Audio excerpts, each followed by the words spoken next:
Hello, good morning, Fit Stars. Happy Coffee Talk Tuesday. We are back in Maryland and in the right time zone, and we actually traveled across time zones, just an hour difference, but it was very strange. But we're back, and I'm here with this brand new month. Hello, July. We are officially into summer now, I think is very safe to say, and into this whole new series. So one of the things that I like most about my job as a fitness professional is that I help people find their confidence. And I say find it because it's something that you have inside you. I think we just don't always know how best to pull it out or how to own it, really. So I know one of the things that I like to say about group fitness is that it will build confidence. You will build confidence in yourself. And some of that is because you're trying something new, and some of it is because you are building a skill. There's a lot of different reasons. And confidence is really the belief in your abilities and actions. It is not that you're perfect. It's not that you're trying to be perfect. It's making mistakes and learning from them and being willing to admit them. And it's believing yourself, believing in what you believe to be right and standing up for that no matter what, and taking risks even. So this whole series, this whole month, we're going to focus on confidence and breaking it down into a few different areas or topics. I wanted to talk about one of my favorite ways to build confidence, and this is honestly how I did it. One of the ways that I think it really worked for me, and that's through cultivating and building hobbies. I'm a big fan of the hobby. I have never had just one job. As a young adult, as a professional adult, I've never had just one thing that I've worked on. And I think that is pretty key to my overall confidence building. Now, when you say you have confidence, sometimes people mistake that for being cocky or arrogant or having a big ego. Sometimes those things go together, sometimes, but they don't have to. You can be confident and humble. I'm humbled every day. I'm very confident in my abilities to share topics like this, in my ability to teach and run a fitness class, in my ability to do my job, but I'm humbled almost every day by those same scenarios. So it's about how you present yourself and your skills and your abilities. And it's not like you're better than anyone, 100%, definitely not.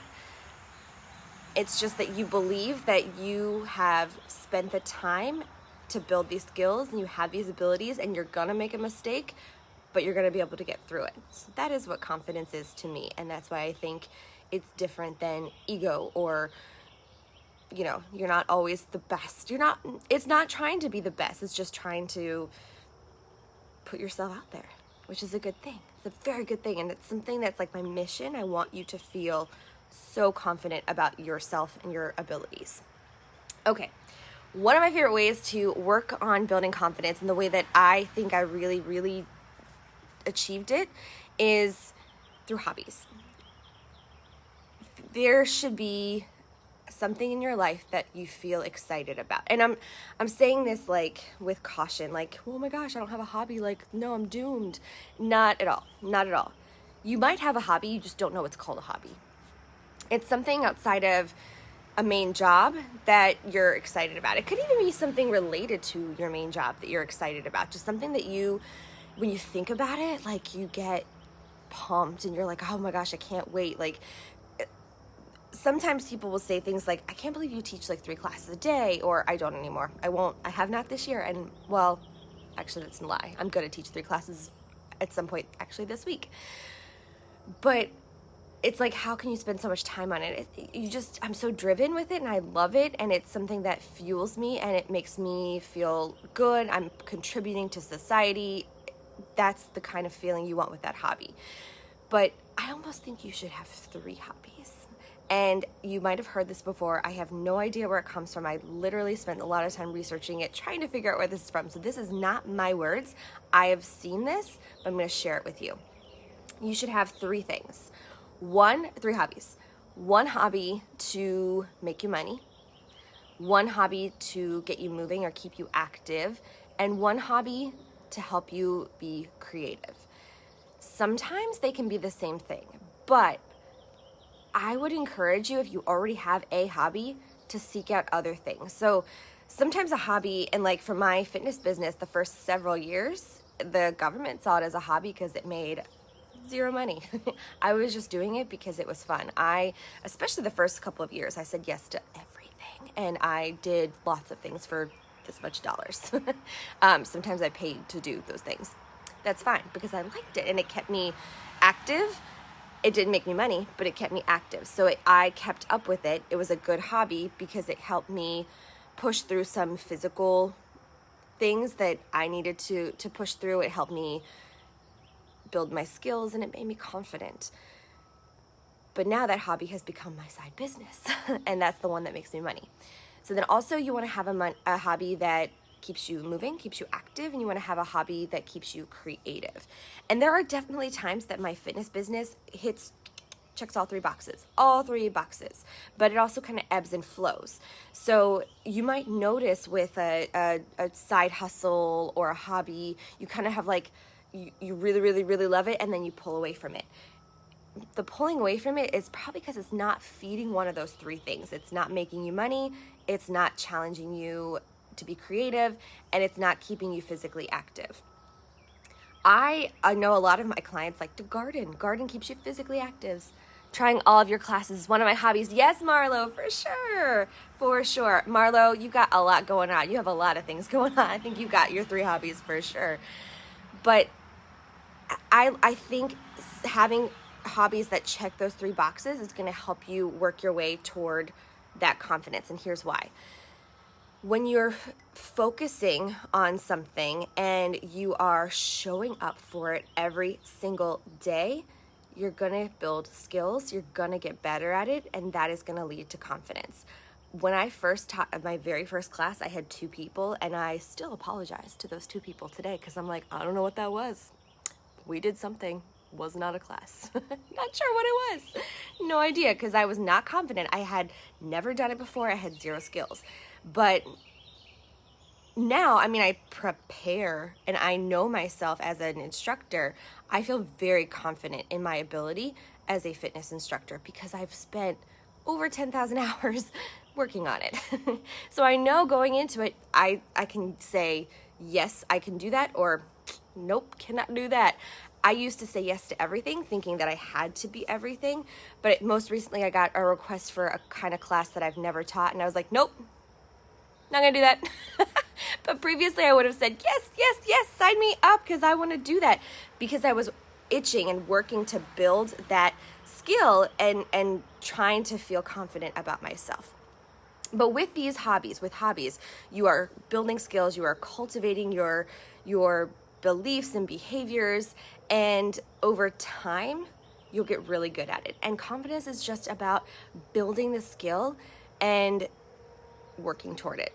So you got to show up and do the work. You got to show up and do the time for these hobbies. And it's like, I don't know, it really helps because it's not, here's why too. Hobbies are not necessarily going to be your main thing. So with fitness, I was allowed to screw up because it wasn't my main paycheck. Thank goodness, because I didn't make money for the first 5 years. I really did not. And it was okay because I was like, you know what?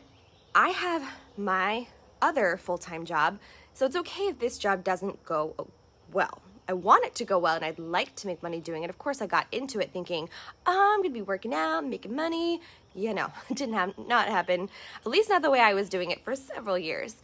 But I was able to build skills and get really good and refine my craft to the point where when the pandemic hit, I was like, boom, go, let's do virtual. I had done it a little bit. I had never focused on it. I had never debuted something virtually before, but I was like, you know what? I know myself as an instructor. I know what skills I have. I know what I can offer people. Here you go. And I was able to live through the pandemic, with the fitness business, which was amazing.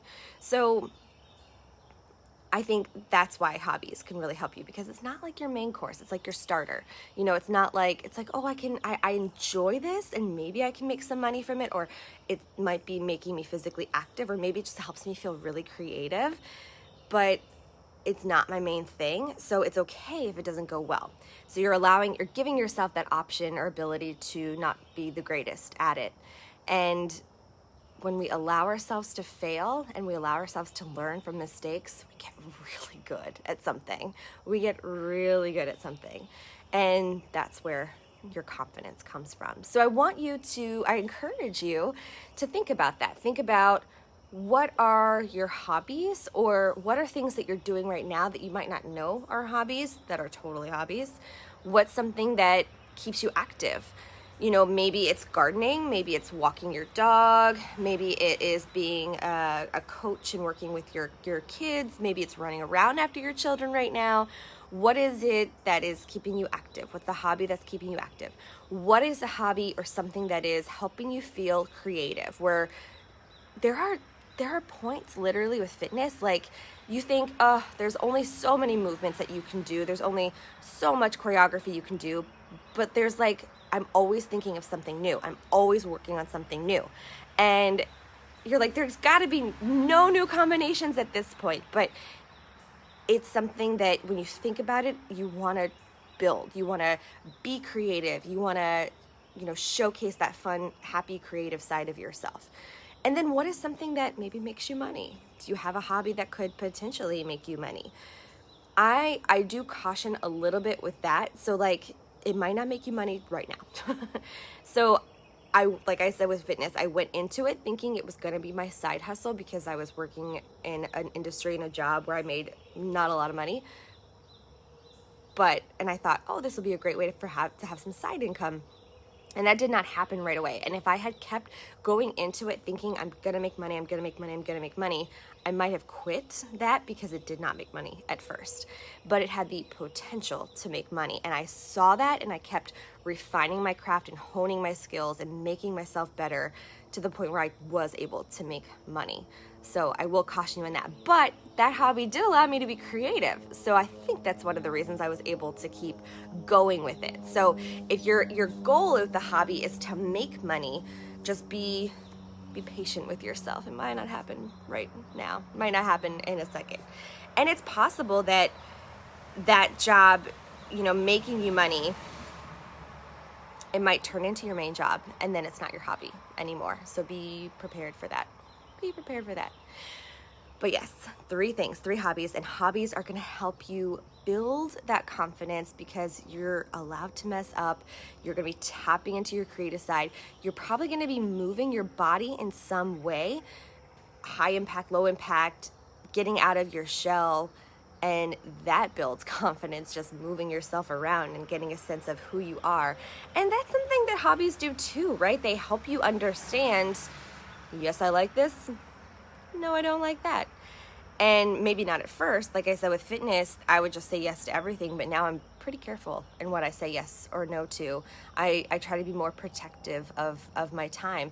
But I wouldn't have known that right off the bat. Like, I wouldn't have known that I don't like working with that age group, or I don't care to work with that facility, or whatever. You have to kind of run through all those things and sort of make those mistakes to build into those skills and that confidence.